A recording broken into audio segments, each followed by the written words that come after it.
ॐ या ईडख्यन्ति पर्वतान् तिरः समुद्रम् अर्णवम् मरुद्भिः अग्न आगहि। जो चला देते हैं पर्वतों को, पार कर जाते हैं जल से भरे अगाध घनघोर समुद्र को। हे अग्नि, मरुतों के साथ आ जाओ। यह मंत्र ऋग्वेद के प्रथम मंडल के 19वें सूक्त का यह सप्तम मंत्र है। इस मंत्र के ऋषि हैं भगवान मेधातिथि महिमत कांड। और इस जो 19वें सूक्त में कुल 9 मंत्र हैं, और इस 9 मंत्र का प्रमुख देवता या प्रमुख विषय, जिसे मुख्य विषय भी कहा जाता है, वह है प्रकाश की ओर ले जाने वाला अग्नि और मरुत। और इस जो सप्तम मंत्र का छंद है वह गायत्री और स्वर है षड्ज। तो यहाँ पर जो 19वां सूक्त है, 19वें सूक्त के ये जो 9 मंत्र हैं, इसमें हर मंत्र के अंत में मरुद्भिः अग्न आगहि यह मंत्रांश जोड़ा गया है। तो उस मरुद्भिः अग्न आगहि का, जैसे कि पहले ही मंत्र में इसका परिचय दे दिया गया है कि वे मरुत कौन है, मरुत का अर्थ क्या क्या है। यहां पर मरुत का अर्थ है वायु के समान चंचल चित्त वाले, जिनकी मति अस्थिर होती है। ये पहला तात्पर्य है इसका। और दूसरा तात्पर्य है जो हमेशा मरने मारने पर उतारू रहते हैं या हिंसक प्रवृत्ति के होते हैं। तो इस सूक्त में इस प्रकार की प्रवृत्ति रखने वालों को अग्नि, अर्थात जो प्रकाश की ओर ले जाने वाला व्यक्ति है, वो इन्हें ईशान आदेश पालन की ओर लाए, यहां पर वो बताया गया। तो 1 से 9 मंत्र तक विभिन्न प्रकार के अग्नि को आदेश दिए गए कि वो क्या क्या करे, ऐसे लोगों को बुलाए, कैसे बुलाए, उनको महत्ता बताए कि जो हमारा जो सृष्टि का संविधान है वह सभी के लिए है, वो संविधान सबके लिए, पूरी सृष्टि के लिए है। तो ऐसे मनोवृत्ति के व्यक्ति को हम अपने सही लाइन में लाएं, मतलब सही जीवन जीने के लिए उनको लाएं, उनको वेद की एक जीवन व्यवस्था बताएं कि वेद एक जीवन व्यवस्था है, और उसको हम यदि अपनाते हैं तो हम अपना जो चंचल मनोवृत्ति, मरने मारने वाली, हिंसा वाली प्रवृत्ति है, उसको छोड़ के हम गंभीरता से हमारे जीवन को हम अपना सकें, ये अग्नि को बताया गया है। तो यहाँ पर सप्तम मंत्र में ये बताया गया है, मंत्रांश यहाँ पर लिया गया है। यहाँ पर कहा गया है जो चला देते हैं पर्वतों को, पार कर जाते हैं जल से भरे अगाध घनघोर समुद्र को। इसका मंत्रांश है यह ईटख्यन्ति पर्वतान तिरः समुद्रम अर्णवम्। इस मंत्र की व्याख्या भाष्यकार ने की है। इस मंत्र में ऐसे दृढ़ इच्छा शक्ति और पराक्रमी लोगों को ईशान ब्रह्म परमात्मा अर्थात ईश्वर ने आदेश पालन की ओर आमंत्रित किया है, जो अपनी दृढ़ इच्छा शक्ति और परिश्रम द्वारा पर्वतों को भी चला देते हैं। ये ईटख्यन्ति पर्वतान अलंकारिक कथन है। यहां जो शब्द आया है ईटख्यन्ति पर्वतान, ये शब्द एक अलंकारिक है, मतलब ईशान परमात्मा उदाहरण देके भी ये समझाता है कि लोग किस प्रकार वेद पर आचरण करके और अपनी हिम्मत बढ़ा के अपने आप को दृढ़ इच्छा शक्ति तैयार करके और वो हमारे इस वेद को अपना सकें। ये ईश्वर का कथन है, ईश्वर की हिम्मत देता है कि आप अपनी दृढ़ इच्छा शक्ति इतनी कर लो तो आप पर्वतों को भी चला सकते हो। यानी यदि ईश्वर का आपको संरक्षण प्राप्त है, आप ईशान प्रणिधान को अच्छे से आपने अपनाया हुआ हो, ईश्वर पे इतना विश्वास है आपको कि आप असंभव कार्य को भी संभव कर सकते हो, ये यहां पर हिम्मत दिलाई गई है। ये अलंकारिक शब्द के माध्यम से बताया गया है कि आप पर्वतों को भी चला सकते हो। ये ईक्षन्ति पर्वतान अलंकारिक कथन है।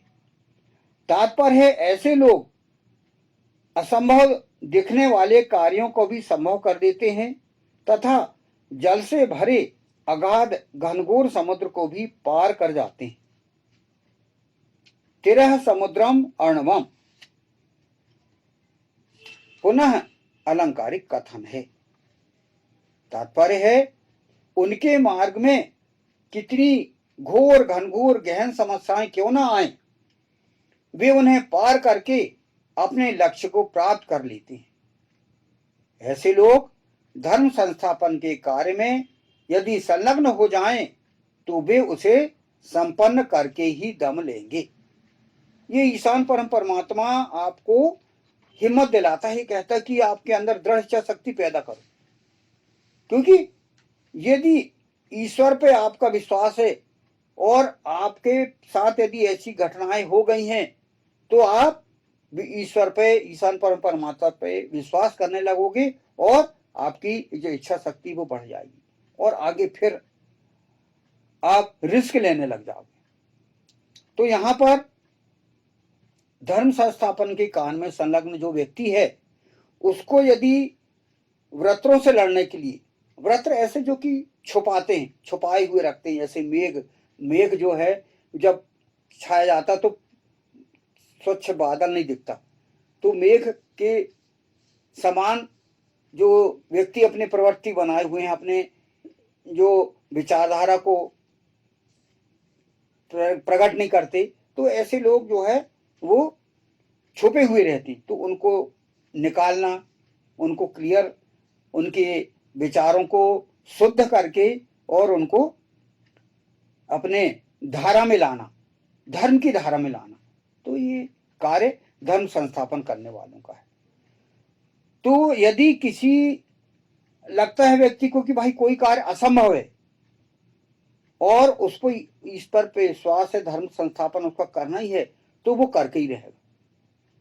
जैसे कि पांचों पांडवों को खांडव प्रस्थ दे दिया गया कि नहीं तुम जाओ और वहां पर अपना नए गांव बसाओ, नए राज्य बसाओ। तो लग रहा था कि पूरे बंजर जमीन है, कोई उपजाऊ जमीन नहीं, कुछ नहीं, ना पानी है ना कुछ नहीं, लेकिन उन्होंने पूरी असंभव कार्य को संभव बना दिया, वहां नगर बसा लिया, इंद्रप्रस्थ बना दिया उन्होंने।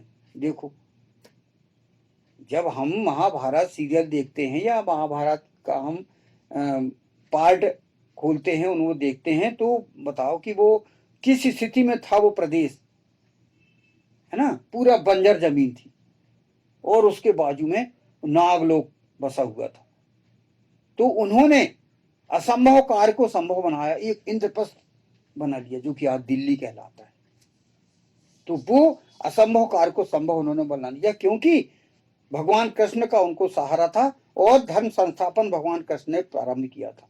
उनके सहयोग से उन्होंने पूरे खांडव प्रस्थ को इंद्रप्रस्थ बना लिया और उन्होंने ये करके बताया। ऐसे ही अपन कई देखते हैं, है ना, जो कि सतयुग में देखते हैं कि हिरण्यकश्यप इतना राक्षस था जिसको कह नहीं सकते कि वो कितना अत्याचार कर रहा है, और असंभव कार्य को संभव करके नरसिंह अवतार लेके और उसको मारे और फिर प्रहलाद को जो है राज्य स्थापित करे। भगवान राम के समय भी अपन देखते हैं कि रावण भी कितना बलशाली था। वो कहता था कि ये वनवासी मुझे हरा पाएंगे, मगर भगवान राम ने वानर सेना लेके और चढ़ाई कर दिए रावण पे। कौन कह सकता, हर कोई कहता कि ये इतना बलशाली रावण, और कैसे भगवान राम जो कि जिनके पास ना रथ है, ना आयुध है, ना शस्त्र है, अस्त्र है, कुछ नहीं है, और उन्होंने वो कर लिए। मतलब भगवान राम ने धर्म संस्थापन का उन्होंने एक बीड़ा उठाया था और वो करके बताया। तो यह है पर्वतों को चला देना, यह है ये समुद्र के जो जल है, यानी क्या कहा गया है कि जल से भरे अगाध घनघोर समुद्र को भी पार कर जाते। तो ये है। फिर भगवान कृष्ण के समय भी आप देखो कि दुर्योधन कितना चाल चल रहा था, कितना राजनीति छल कपट कर रहा था, लोग कह नहीं सकते थे कि कैसे इसको जीतेंगे। फिर उन्होंने देखो महाभारत युद्ध में शांति का प्रस्ताव लेके बार बार उन्होंने गए, है ना, लग ही रहा था कि ये पांडवों को बिल्कुल कुचल के रख देगा, पूरा कौरव सभा, पूरी कौरव लोग, लेकिन धर्म संस्थापन का बीड़ा भगवान कृष्ण ने उठाए थे, तो उन्होंने देखो कि कितनी उन्हें सफलता प्राप्त करी। तो यहां पर भगवान कृष्ण का भी आप भूमिका देख लीजिए। तो ऐसे लोग जिनका कार्य ही धर्म संस्थापन का है, तो वो ये घनघोर जो समस्याएं, गहन समस्याएं उनके जीवन में आई हैं, वो उन्होंने जीत के बताया। तो ऐसे ही हमारे लिए भी ये मार्गदर्शन है कि हम एक जन सामान्य हैं, तो हम भी यदि हमारे जीवन में यदि घनघोर समस्याएं आती हैं, तो हम भी अपनी दृढ़ इच्छा शक्ति से हम ये समस्याओं को हम दूर कर सकते हैं और हम धर्म का संस्थापन कर सकते हैं। हम यहाँ क्यों आए? धर्म का संस्थापन करने ही तो आए। हम यहाँ देवदूत हैं, हम यहाँ राजदूत हैं, हम यहाँ ईश्वर ने कहा नहीं, ईश्वर अंश जीव अविनाशी। हम यहाँ पर यही करने आए कि हम अच्छा बने और लोगों को अच्छा बनाए, है ना। भूमि आर्य को दे दिया है ईशान परम परमात्मा ने, मतलब हम आर्य बने। आर्य मतलब श्रेष्ठ बनना, और श्रेष्ठ बनना हमारा काम है। जो भी समस्याएं हमारे जीवन में आती हैं, उनको हम अपनी दृढ़ इच्छा शक्ति से, ईश्वर पे विश्वास करके और सत्कर्म करते हुए हम ये सारी समस्याओं को हम चुटकियों में हल कर सकते हैं। तो यहां पर अगला ये बताया गया कि मरुद भी अग्नागही, है ना, यह ईटख्यंती पर्वतान तेरह समुद्रम अर्णवम मरुद भी अग्नागही। तो यदि आप गंभीर नहीं हो अपने जीवन में, चंचल, कभी ये कर रहे हो, कभी वो कर रहे हो, कभी आप मरने मारने पर उतार, मतलब हिंसक प्रवृत्ति है, आपकी नाक में गुस्सा है, तो आप अपने प्रवृत्ति को सुधार के और धर्म का संस्थापन हमारे अंदर करें, और हमारे अंदर करते हुए हम सामने वाले को भी धर्म संस्थापन कर सकते हैं। ये आहूत किया गया है इन मंत्रों में। इन 9 मंत्रों में, 19वें सूक्त के 9 मंत्रों में बार बार बोला गया है मरुद भी अग्नागही, मरुद भी अग्नागही, मतलब मरुतों के साथ आ जाओ, चंचल प्रवृत्ति वालों के साथ आ जाओ, हिंसा करने वालों के साथ आ जाओ। ये अग्नि को कहा गया है, जो कि प्रकाश प्राप्त कर चुका है जिसने, और वो प्रचार प्रसार के लिए निकला है ऐसा व्यक्ति, और वो प्रकाश प्राप्त करते हुए, माने जो ज्ञानवान है, वो ज्ञान लोगों को, चंचल मनोवृत्ति वालों को, मरने मारने पर उतारू होने वालों को, हिंसक प्रवृत्ति करने वालों को, उनका मस्तिष्क को परिवर्तित करे, उनकी ये प्रवृत्ति को सुधारे और धर्म संस्थापन का कार्य करे। ये इन मंत्रों में बताया गया है। तो ये 7वें मंत्र में भी हमको यही कहा गया है, यही हिम्मत दी गई है कि उनको हिम्मत दिलाना है कि यदि आप कोई निराशा में हो गए हो, आपकी इच्छा शक्ति है कि नहीं, हम पर्वतों के समान कोई समस्याओं को हम नहीं हल कर सकते, तो ये इतना मंत्र यहाँ पर पूर्ण हुआ है। जो चला देते हैं पर्वतों को, पार कर जाते हैं जल से भरे अगाध घनघोर समुद्र को, ही अग्नि मरुतों के साथ आ जाओ। ओम यह ईटख्यंती पर्वतान तिरह समुद्रम अर्णवम मरुद्भी अग्न आ गई।